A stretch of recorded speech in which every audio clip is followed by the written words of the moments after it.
Olá, nesse vídeo a gente vai falar um pouquinho sobre câncer de boca, né? Câncer de cavidade oral. Quais são os fatores de risco, como é que eventualmente a gente pode prevenir, quando é que a gente tem que se atentar em relação a sinais e sintomas e como é que a gente faz o tratamento da doença. Então, se você quer saber a respeito de câncer de boca, se liga, é rapidinho, 8, 10 minutos e as principais informações você vai encontrar aqui.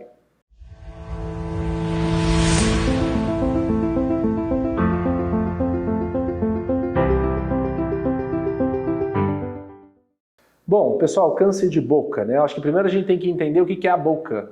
É meio estranho isso, mas existem subestruturas que pertencem à cavidade oral, né, à boca, e tem subestruturas que a gente enxerga quando a gente abre a boca e não pertencem à cavidade oral, tá? Então, basicamente, a língua, o que pertence à cavidade oral são os dois terços anteriores. O terço posterior, que fica mais lá no fundo, já pertence à orofaringe, é um tumor completamente diferente. Veja, é o mesmo órgão, mas quando acomete os dois terços anteriores, a gente está diante de um câncer de boca.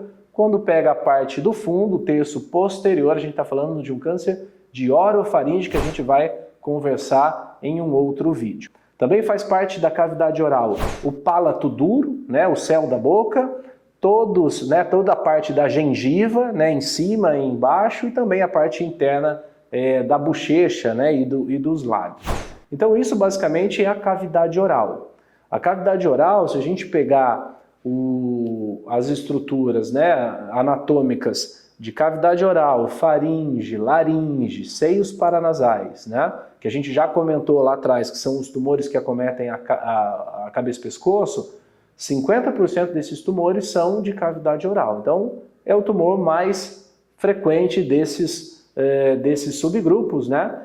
E só perde aí para os cânceres de tireoide, que a gente já comentou na semana passada. Se você não viu, é só acessar o vídeo aí, a gente fez um resumo aí do câncer de tireoide. Mas falando de câncer de cavidade oral, quem que está sob risco de ter um câncer de cavidade oral? Basicamente, quem fuma que se expõe a esse risco. Tá? O tabagismo é disparadamente o principal fator de risco, mas não é o único. Existem alguns outros que não têm uma relação tão forte como o tabagismo, mas também são descritos como fatores associados à doença. Um deles é a má higiene oral, né? O segundo são próteses mal adaptadas, né? E existe um grupo de pacientes com câncer de boca que a gente não encontra um fator de risco, né? Eventualmente pode ou não estar associado a vírus, o vírus HPV eventualmente pode causar câncer de boca, mas ele é muito mais associado ao câncer de orofaringe, né? Da base da língua, das amígdalas, que de novo a gente vai comentar num vídeo futuro. Bom, e como que a gente tem que desconfiar, procurar atendimento por conta de um possível câncer de boca, né? Eu esqueci de comentar, né, falha nossa, mas também faz parte da boca o assoalho da boca, que é a musculatura que fica embaixo da língua, né? Então faltou o assoalho da boca a gente comentar também como pertencente à cavidade oral. Então basicamente quando aparece uma lesão dentro da boca e essa lesão ela persiste por mais de 2 a 3 semanas, uma afta, né? Uma lesão esbranquiçada ou uma lesão avermelhada, e essa lesão ela é persistente, você precisa procurar atendimento, principalmente se você é um paciente, uma pessoa que fuma, tá? Precisa ser visto por um dentista, ou por um cirurgião de cabeça e pescoço, ou mesmo um oncologista clínico, e se a história for de uma lesão que já está aí há mais de 2, 3 semanas, a gente vai precisar eventualmente fazer uma biópsia, tá? Às vezes a lesão na boca ela não é tão fácil de ser vista, porque está lá no fundo, mas você notou uma íngua no pescoço, e essa íngua no pescoço, ela de novo, ela é uma íngua persistente, tem mais de 2, 3 semanas, ela não desapareceu, procure atendimento, você pode ter um câncer aí na cavidade oral, e isso precisa de uma avaliação.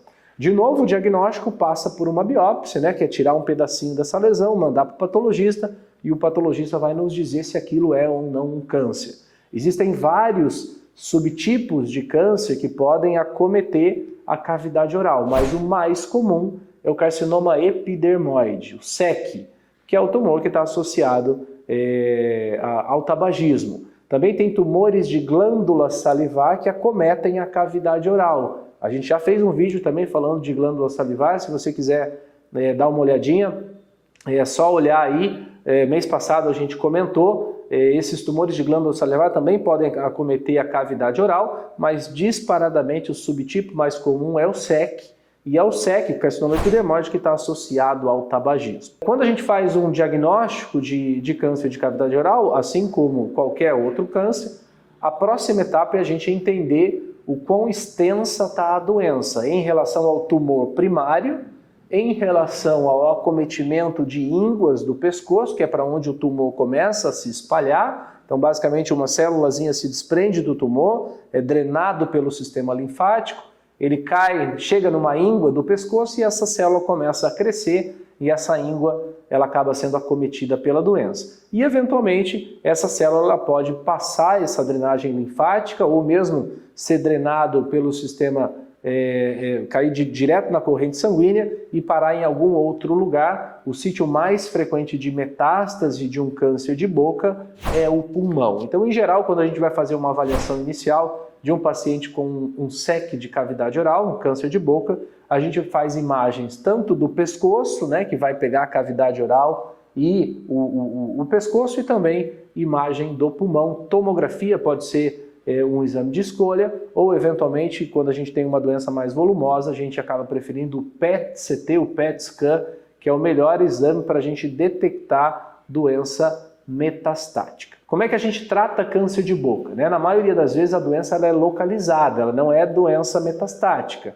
Então, uma doença localizada primária, da cavidade oral, o primeiro tratamento a ser feito, o tratamento de escolha, é fazer cirurgia. Se der para fazer cirurgia, Então, obviamente, isso vai precisar de uma avaliação do cirurgião de cabeça e pescoço, e se ele disser é uma cirurgia factível de ser feita e o paciente tem condições de ser operado, cirurgia é o primeiro tratamento a ser feito, e aí na sequência a gente vai definir se a gente precisa complementar com radioterapia e se essa radioterapia precisa ser associada ou não à quimioterapia, tá certo? Se a gente está diante de uma doença já metastática, aí o tratamento ele muda e o tratamento vai ser basicamente com medicamentos endovenosos que podem incluir ou não imunoterapia ou cetuximab, que é um anticorpo monoclonal combinado à quimioterapia. Então, quando a gente tem doença disseminada, a gente basicamente faz tratamento sistêmico endovenoso. Se a gente tem uma doença localizada, a gente vai considerar um tratamento multimodal, que a gente chama, que pode, de novo, ser composto por cirurgia, radioterapia, quimioterapia. Também tem aquele cenário de doença que não tem metástase, mas que também não dá para ser operada, porque já é muito volumosa ou porque o paciente não tem condições de ser submetido à cirurgia por conta de outros problemas de saúde, Nesse cenário, a gente vai considerar eventualmente fazer radioterapia junto com químio, ou apenas radioterapia, ou num cenário de um paciente muito debilitado, uma doença muito avançada, cuidados paliativos exclusivos, que é um tratamento direcionado aos sintomas que esse paciente apresenta com a intenção de entregar qualidade de vida para ele. Então esse é um resumo de um dos tumores mais frequentes na área de cabeça e pescoço, e eu acho que a informação mais relevante é em relação a sinais e sintomas. De novo, se tem uma afta, uma lesão esbranquiçada, avermelhada, uma íngua no pescoço, que está persistindo, não desapareceu sozinho, já passou 2, 3 semanas, procura um especialista para uma avaliação e eventualmente a realização de uma biópsia. Espero que você tenha gostado aí desse vídeo. Se gostou, dá um like aí, se inscreve no canal e a gente se vê na semana que vem. Um abraço!